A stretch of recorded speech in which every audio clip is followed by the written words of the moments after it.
خلیفہ سوم حضرت عثمان غنی رضی اللہ تعالیٰ عنہ کے دور خلافت میں بڑی کشادگی آئی، مال و دولت کی فراوانی اور ریل پیل تھی۔ اسلامی ریاست کی سرحدیں افغانستان اور پاک و ہند تک پہنچ گئی، لیکن افسوس کہ صرف ابتدائی 5-6 سال ہی امن و سکون کے ساتھ گزرے۔ اس کے بعد عثمان غنی رضی اللہ تعالیٰ عنہ کی نرم خوئی کے بسبب بغاوتوں نے سر اٹھانا شروع کر دیا، اور ان تمام بغاوتوں کا اصل محرک ایک نو مسلم یہودی عبداللہ بن سبا تھا۔ یہ ایک ذہین، سازشی اور مکار انسان تھا جو در حقیقت اپنی یہودیت پر قائم تھا، لیکن زبانی طور پر مسلمان ہو گیا۔ اسلام آنے سے پہلے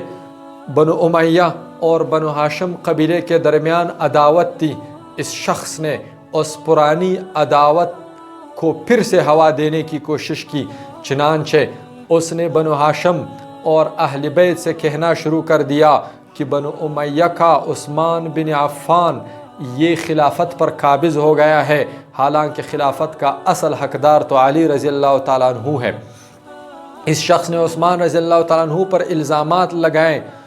اور اس کو اقربا پروری کا الزام بھی دیا، چنانچہ اس نے یہ کہنا شروع کر دیا کہ عثمان غنی رضی اللہ تعالیٰ عنہ کے جتنے بھی گورنرز ہیں مختلف صوبوں میں، وہ سب کے سب لوگوں پر ظلم کرتے ہیں۔ اس نے ایک صوبے سے دوسرے صوبے کی طرف جیلی خطوط لکھ کر بھیجے اور ہر صوبے والے کو یہ دکھانا شروع کر دیا کہ دوسرے صوبے کے لوگوں پر ظلم ہو رہا ہے، چنانچہ پوری ریاست اس پروپیگنڈے سے متاثر ہوئی۔ عثمان غنی رضی اللہ تعالیٰ عنہ نے ان الزامات کی تحقیق کے لیے ایک تحقیقاتی کمیشن بنائی، جس نے جا کے صوبوں میں لوگوں کے بیانات اور ان کے تأثرات قلم بند کر کے ان الزامات کی نفی کر دی، لیکن پروپیگنڈا اتنا زوردار تھا کہ اچھے خاصے مسلمان بھی عبداللہ بن سبا کے دام فریب سے متاثر ہوئے بغیر نہ رہ سکے اور باغیوں کی صف میں شامل ہو گئے۔ بالآخر 35 سنہ ہجری کو حج کے موقع پر 1800 سے لے کر 3000 تک باغی مدینہ کی طرف روانہ ہوئے۔ 30 انصار اور مہاجر صحابہ کرام آگے بڑھے اور ان سے مذاکرات کیے، ان کو واپس بھیج دیا،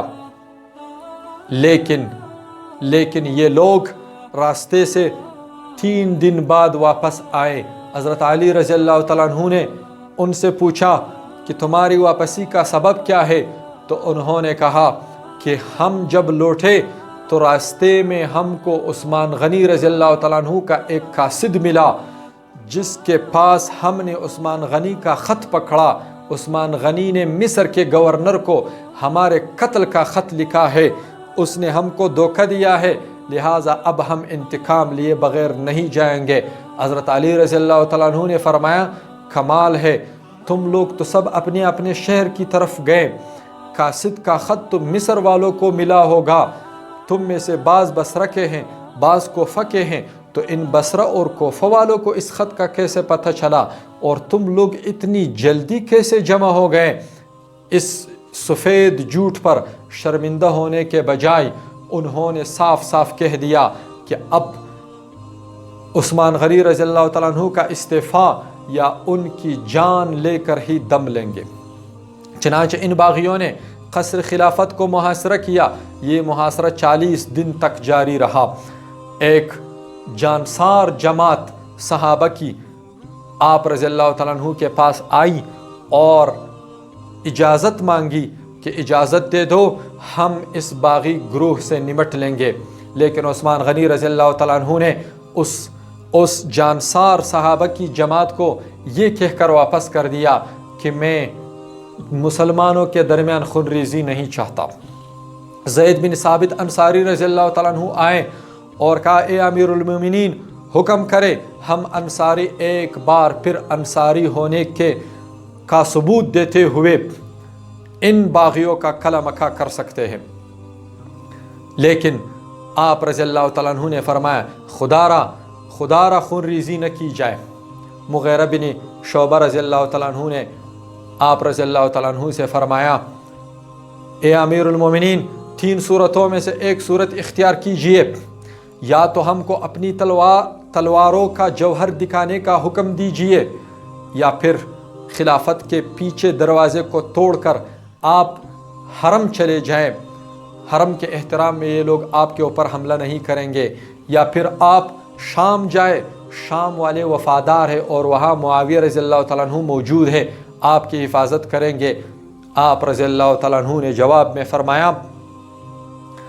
کہ میں خون ریزی نہیں چاہتا، اور میں اپنے محبوب محمد مصطفیٰ صلی اللہ علیہ وسلم کے شہر کو بھی نہیں چھوڑ سکتا۔ آپ صلی اللہ علیہ وسلم نے عثمان غنی رضی اللہ تعالیٰ عنہ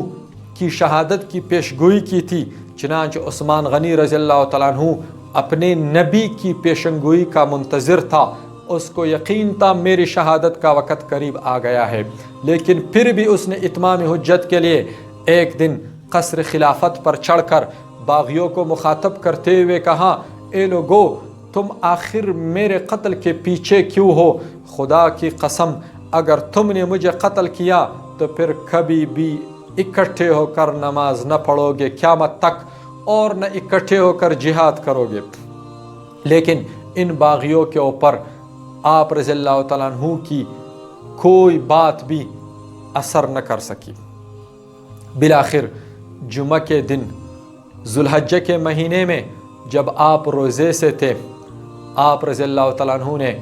خواب دیکھا کہ نبی کریم صلی اللہ علیہ وسلم ابو بکر صدیق اور عمر فاروق رضی اللہ تعالیٰ عنہ آپ رضی اللہ تعالیٰ عنہ سے فرماتے اے عثمان جلدی کرو، آج افطاری ہمارے ساتھ کرنی ہے۔ آپ جب جاگے تو سمجھ گئے کہ شہادت کا دن آج ہے، چنانچہ اپنے غلاموں کو آزاد کر دیا، قرآن کھول کر تلاوت شروع کر دی۔ باغیوں نے دروازے پر حملہ کر دیا، لیکن امام حسین رضی اللہ تعالیٰ عنہ، محمد بن مسلمہ اور اسی طرح عبداللہ بن زبیر رضی اللہ تعالیٰ عنہما نے مزاحمت کی اور ان کو دروازے میں سے گھسنے نہیں دیا۔ باغیوں نے دیوار پلنگ کر کے پہنچ گئے، اور ابو بکر صدیق رضی اللہ تعالیٰ عنہ کا بیٹا محمد وہ بھی پروپیگنڈے سے متاثر تھا اور باغیوں میں پیش تھا، وہ آگے بڑھا اور امیر المومنین عثمان غنی رضی اللہ تعالیٰ عنہ کو داڑھی سے پکڑا۔ عثمان غنی رضی اللہ تعالیٰ عنہ نے ان کو مخاطب کرتے ہوئے فرمایا اے بھتیجے، اگر تیرا والد تمہیں اس حالت پر دیکھتا تو تمہاری اس حرکت کو کبھی بھی پسند نہ کرتا۔ یہ بات سن کر محمد کانپ اٹھا اور نادم ہو کر پیچھے ہٹا، لیکن کنانہ بن بشر بدبخت آگے بڑھا اور اس نے لوہے کی لاٹھ سے آپ رضی اللہ تعالیٰ عنہ کو سر پر مارا، جس سے آپ رضی اللہ تعالیٰ عنہ پہلو پر گرے۔ ایک دوسرا بدبخت عمرو بن الحق آگے بڑھا اور آپ رضی اللہ تعالیٰ عنہ کے سینے پر چڑھ کر مسلسل کئی وار کیے، اور پھر ایک تیسرا بدبخت سودان بن عمران بڑھا اور اس نے تلوار کھینچی۔ وفادار بیوی نائلہ آگے بڑھی اور اس نے تلوار کا وار روکنے کے لیے ہاتھ آگے بڑھایا، اس کی انگلیاں کٹ گئی اور تلوار جا کے